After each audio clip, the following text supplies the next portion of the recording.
So I continued reading the next 20 pages of the Outliers by Michael Gladwell. And so he is now continuing with his argument that there's more to success than what meets the eye. And and the argument that he's making in this chapter is that uh, is the importance of understanding the cultural legacy that someone comes from.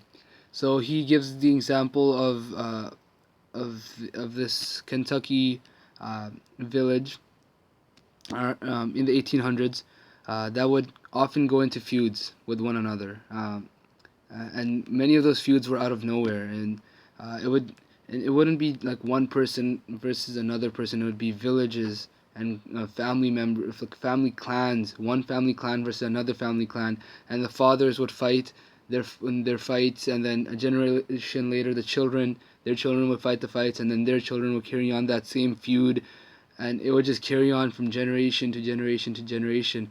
And this created something that sociologists call a culture of honor, um, where and he argues that like the original inhabitants of the village were from Scots and Irish herdsmen, right?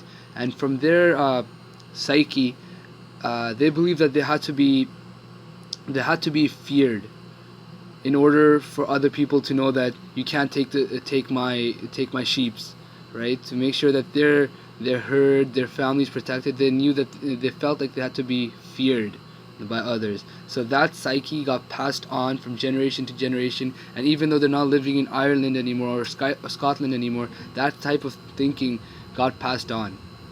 And that's the exact argument that Gladwell is making here, and that's that kind of mindset being passed on. This is very important in success. The type of mindset that you inherit from your culture.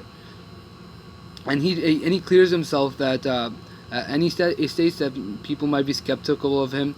That people might think that what he's trying to suggest is that we're somehow prisoners of our own ethnic histories, but he clarifies that that's not what he wants us to think, right?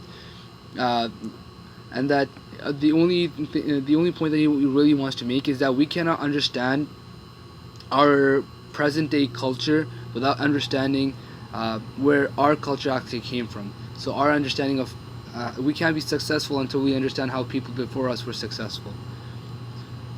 And what I think that in the following chapters that are to come, Gladwell will continue with this point, and he will point out traditions and attitudes that our forebears also have also had an impact on our success.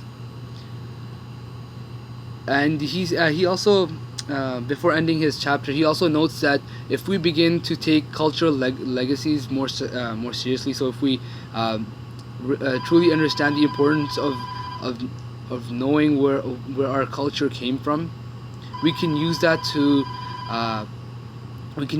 understand success better. So the idea of history repeating itself. So if you know what happened before, you can predict what's going to happen again because of the repeating nature of history, and know exactly what to do to be more successful. And I really agree with this point that Gladwell is making here, that knowing history, knowing your past, will really help you with your future and will help you be more successful in your future.